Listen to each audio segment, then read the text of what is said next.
Never beg for respect. Walk away. There is a moment in every person's life when they discover a truth they should have understood much earlier. Respect cannot be demanded from someone who has already decided to withhold it from you. You can explain yourself, you can defend yourself, you can prove your loyalty, your intelligence, your value, your intentions, and your character. You can stand in front of someone and give them every reason to treat you differently. But if they have made the decision to diminish you, every explanation you offer may simply become another opportunity for them to dismiss you. This is where many people make their greatest mistake. They beg, not always with words. Sometimes begging looks like sending another message after being ignored. Sometimes it looks like repeatedly asking someone why they changed. Sometimes it looks like tolerating insults because you are afraid that leaving will mean losing the relationship. Sometimes it looks like laughing at disrespect because you do not want to create conflict. Sometimes it looks like working twice as hard for approval from people who have already decided that nothing you do will ever be enough. Begging for respect does not create respect. It teaches the other person that disrespect has no cost. And once someone learns that they can mistreat you without consequence, they have very little reason to change. You have to understand something about human behavior. People pay attention to boundaries that are enforced, not boundaries that are announced. You can tell someone 100 times, "Don't treat me like this," but if you remain available after they do exactly what you warned them not to do, your words become meaningless. Your behavior becomes the real message. This is why walking away can be more powerful than arguing. Walking away is not always weakness. Sometimes it is the clearest expression of self-respect available to you. When you walk away from disrespect, you are not necessarily trying to punish the other person. You are removing yourself from a situation in which your dignity has become negotiable. You are saying, without making a speech, you are free to behave however you choose, but you are not free to decide what I will tolerate. That distinction changes everything, because the person who desperately needs another person's approval is easy to control. If someone knows that you are terrified of losing them, they possess leverage over you. They can withdraw affection, they can become cold, they can ignore you, they can criticize you, they can create uncertainty. And if every time they pull away, you run toward them trying to repair the connection, they learn exactly how to control your emotional state. But when you become willing to leave, the entire balance changes. You no longer negotiate from desperation. You negotiate from choice. And there is a profound difference between needing someone and choosing someone. Need says, "Please don't leave me, even if you hurt me." Choice says, "I value this relationship, but I will not destroy myself to preserve it." The second position creates strength because it removes fear from the equation. Think about the people who have the greatest influence in a room. They are rarely the ones speaking the most.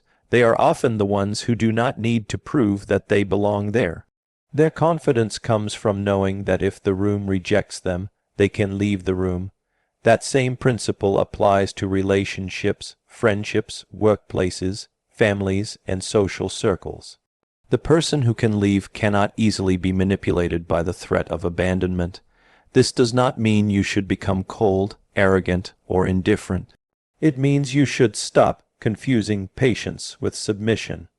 Patience is powerful when it is voluntary. Submission is destructive when it is motivated by fear. There will always be people who test boundaries. Sometimes they do it consciously. Sometimes they do it without even realizing it. They make a small disrespectful comment.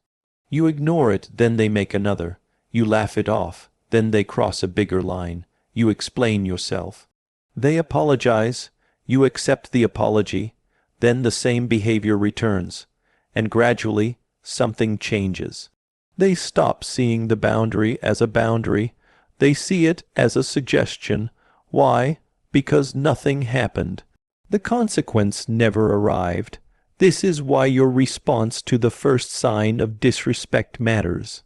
not because every mistake deserves dramatic confrontation, but because repeated behavior reveals intention more clearly than isolated incidents.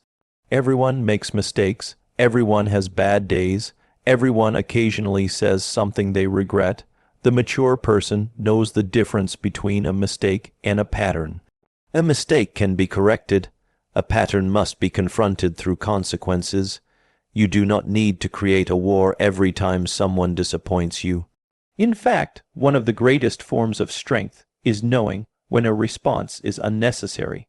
Sometimes the strongest answer is silence. Sometimes it is distance. Sometimes it is simply becoming less available. You do not have to convince someone that they are disrespecting you.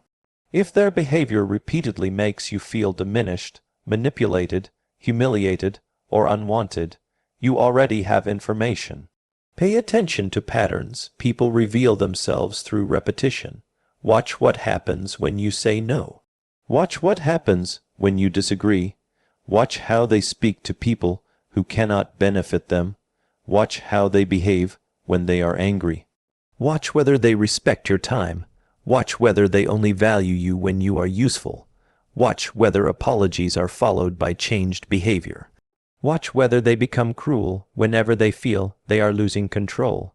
These moments reveal far more than someone's promises. Anyone can say, "I respect you." Behavior tells you whether they mean it. And if you constantly have to remind someone to respect you, you should ask yourself a difficult question. Why am I trying so hard to earn something that should exist naturally? You cannot build dignity by convincing someone to recognize it. You build dignity by recognizing it yourself. This is where many people misunderstand self-respect. They think self-respect means demanding that everyone treat them perfectly. It does not. Self-respect means knowing what you will do when people do not. That is the real test. Anybody can feel confident when everyone approves of them. The deeper test comes when someone rejects you, insults you, excludes you, or misunderstands you. Can you remain calm? Can you resist the urge to chase? Can you walk away without begging for an explanation? Can you allow someone to misunderstand you without destroying yourself trying to correct their perception? This is difficult because human beings crave recognition. We want our intentions to be understood. We want our loyalty to be acknowledged. We want the people we love to see how much we have sacrificed, but sometimes they will not, and you must learn to survive that. You must learn that being misunderstood is not the same as being wrong. Someone's opinion of you is not automatically a verdict on your character. If a person has decided to see you as insignificant, your job is not to stand in front of them for hours presenting evidence of your worth. Your worth is not a courtroom case. You do not need a unanimous vote. The moment you understand this, you become harder to manipulate. People often control others by creating the fear of rejection. They make you feel that if you leave, you will lose something irreplaceable. But ask yourself, what exactly are you losing? A relationship that requires you to tolerate humiliation? A friendship where you are always the one reaching out? A workplace where your contribution is constantly exploited? A connection where your presence is valued only when you are useful? Sometimes what you fear losing is not love. It is familiarity, and familiarity can be incredibly deceptive. You can become attached to a situation simply because you have spent a long time inside it. You can become loyal to a person because of history rather than because of their present behavior. You can keep returning to the same door because you remember how warmly it once opened. But people change, relationships change, circumstances change, and your loyalty should never require you to pretend that nothing has changed. There is another trap, trying to make disrespectful people understand what they have done. You think that if you explain your pain clearly enough, they will suddenly see the situation from your perspective. Sometimes they will, but sometimes your explanation only gives them more information about how to hurt you. If someone genuinely cares about you, they do not need a 30-minute presentation to understand that humiliation is harmful. They may not know exactly where your boundary is, but once you explain it, they should care enough to respect it. If they mock the boundary, repeatedly test it, or become angry because you have one, that anger itself is information. Healthy people may disagree with your boundaries. Manipulative people often become offended by the existence of boundaries. Why? Because boundaries reduce access. They limit control. They prevent someone from taking whatever they want from you whenever they want it. This is why the strongest people are not necessarily the most aggressive people. They are the people who are difficult to control. They can say no without delivering a 10-minute explanation. They can leave without creating a dramatic scene. They can remain silent without becoming desperate to fill the silence. They can lose an opportunity without losing their identity. They can lose a relationship without losing themselves. That is the kind of internal independence you should build. Do not make another person responsible for your sense of worth. The moment you do that, you hand them a weapon. If their approval makes you feel valuable, their rejection will make you feel worthless. If their attention makes you feel important, their silence will make you feel invisible. If their affection determines your emotional stability, their withdrawal becomes a form of control. You have to build a foundation underneath yourself that exists whether people applaud you or ignore you. This is not easy. It requires discipline. You have to stop checking who viewed your message. Stop rereading conversations searching for hidden meanings. Stop monitoring whether someone is becoming colder. Stop creating elaborate explanations for why someone who consistently disrespects you might secretly care. Sometimes the answer is simpler than you want it to be. They are showing you who they are. Believe the pattern. And when the pattern becomes clear, do not waste your life trying to negotiate with reality. One of the most dangerous habits is trying to change someone who benefits from your weakness. You may think your patience will eventually transform them. Maybe your kindness will soften them. Maybe your loyalty will make them appreciate you. Maybe your absence will make them realize what they lost. Maybe one perfect conversation will finally make everything clear. But notice what is happening. Your entire strategy is built around their transformation. Your power is being postponed until they become different. That is a terrible position to live in. You cannot build your peace around another person's potential. You must respond to their reality. If they change, you can reassess. But until then, believe what they are showing you. There is tremendous freedom in accepting that you cannot control how another person treats you. You can only control your participation. You cannot force someone to respect you, but you can decide how much access they have to you. You cannot force someone to appreciate you, but you can stop overgiving to someone who consistently takes you for granted. You cannot force someone to love you, but you can refuse to humiliate yourself trying to purchase affection, and you cannot force someone to stay. But you can decide that you will not chase someone who has already chosen to leave. This is where walking away becomes an act of psychological power. Not because you are trying to make them regret losing you. That is still dependence. If you walk away only so they will chase you, you have not really walked away. You are still waiting for their reaction. True detachment is different. You leave because the situation no longer deserves your energy. Whether they chase you afterward becomes irrelevant. That is the moment you become free. You have to understand the difference between strategic silence and silent suffering.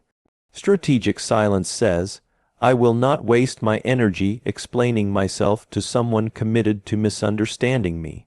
Silent suffering says, I am hurting, but I am afraid to speak because I might lose them. One is strength. The other is fear.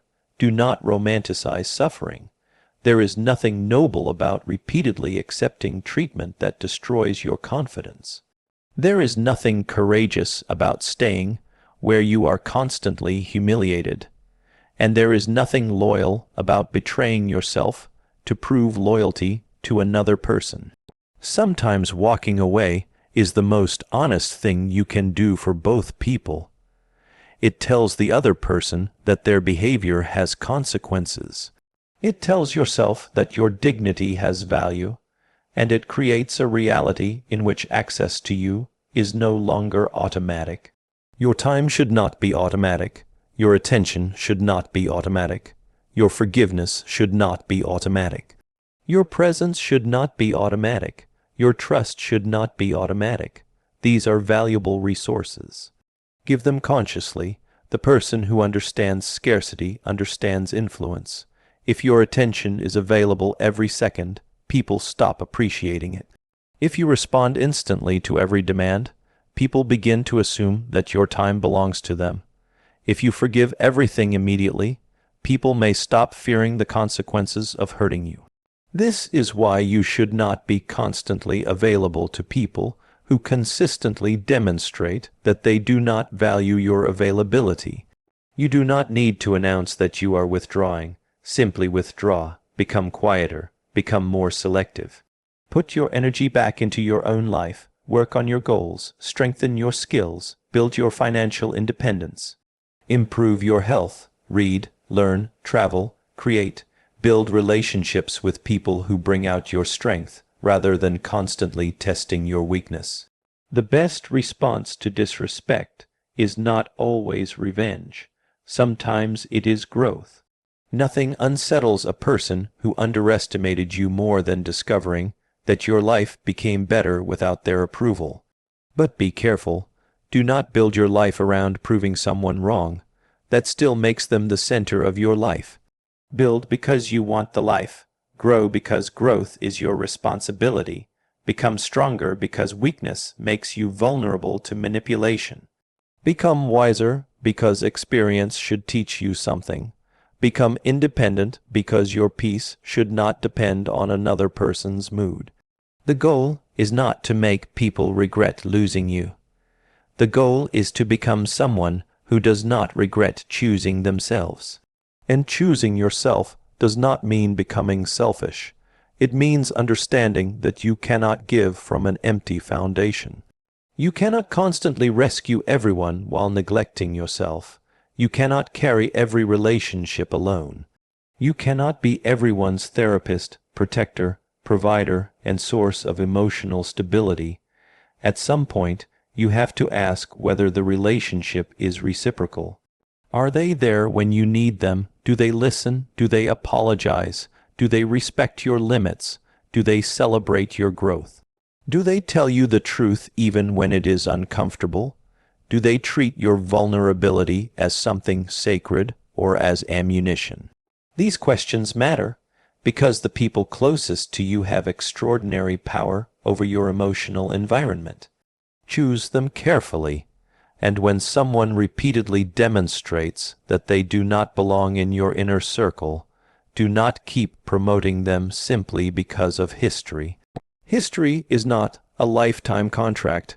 Someone can have been important to you once and no longer deserve the same position today. This is one of the hardest lessons to accept. We often remain loyal to old versions of people.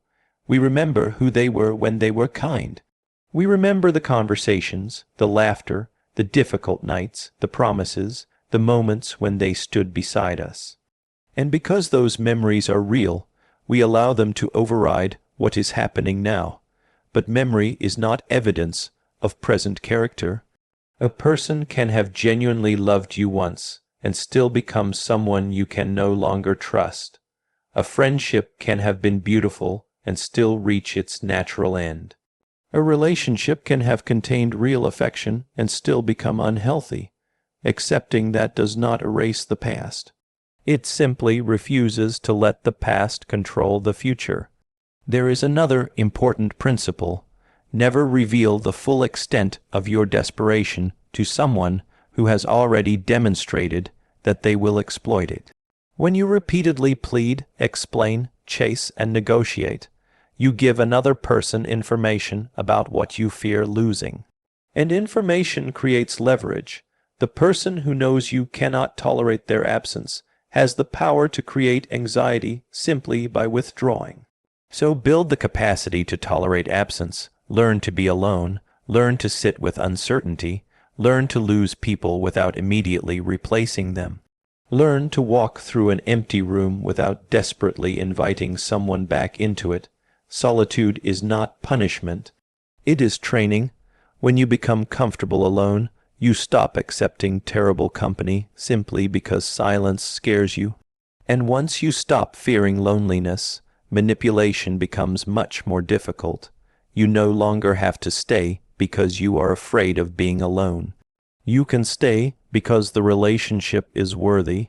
That is a completely different kind of attachment. You are not saying, I need you. You are saying, I choose you, but I will not abandon myself for you. That is strength. The world will constantly teach you to chase attention, chase money, chase status, chase approval. Chase people, chase recognition, but there is another way to live. Become valuable enough that you do not need to chase what is not aligned with you.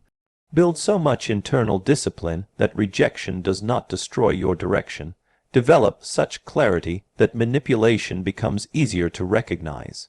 Develop such self-control that you do not respond emotionally to every provocation.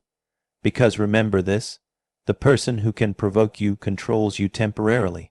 If someone knows exactly which words will make you angry, and you immediately react, they have found your buttons. You do not need to give everyone access to your emotions. Pause, observe, think, ask yourself what response benefits you.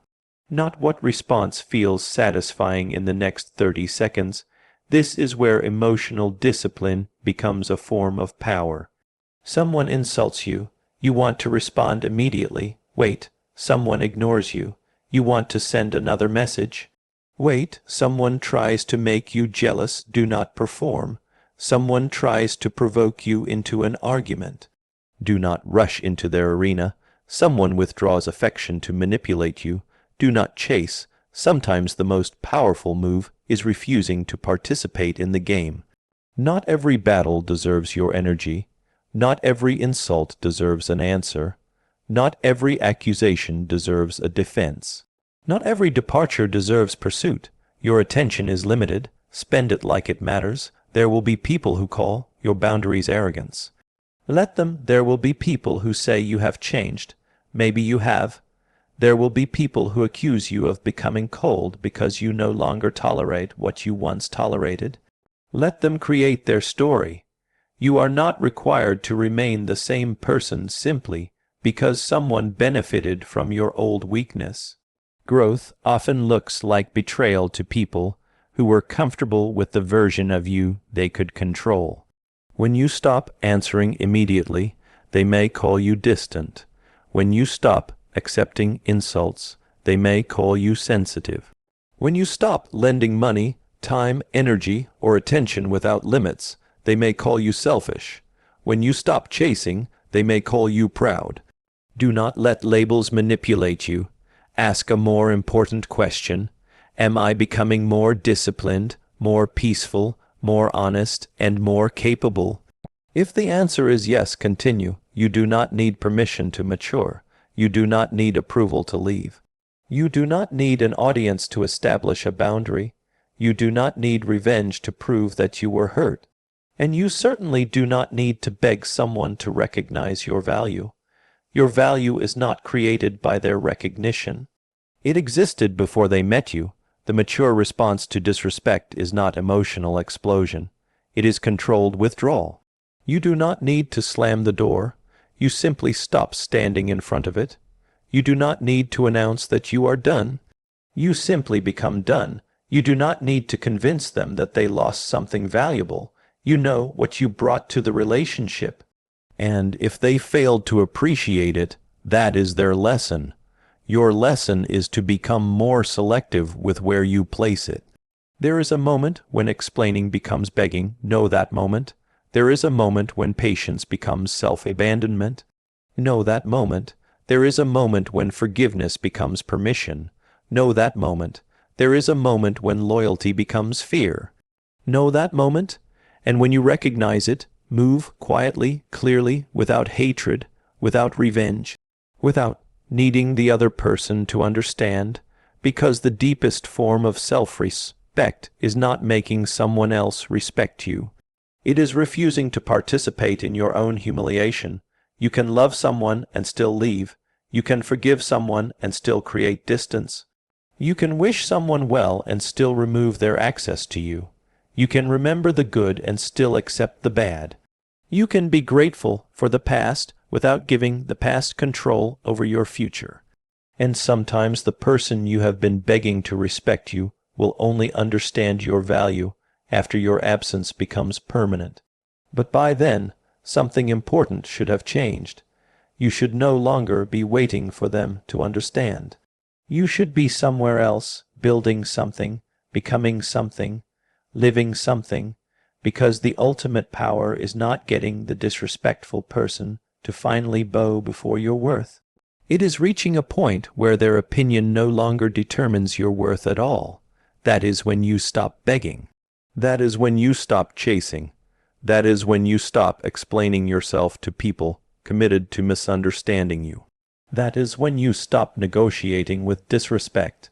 And when the pattern becomes undeniable, when the same insult returns, when the same manipulation repeats, when the same boundary is crossed again and again, when your presence is treated as something disposable, when your kindness is mistaken for weakness, when your loyalty is treated as permission to hurt you, there comes a moment when you no longer need another conversation. You need a decision, not a dramatic decision, not an angry decision, a quiet one, the kind of decision that changes your behavior before anyone else notices. You stop reaching, you stop chasing, you stop asking, you stop proving, you stop waiting, and you begin to walk.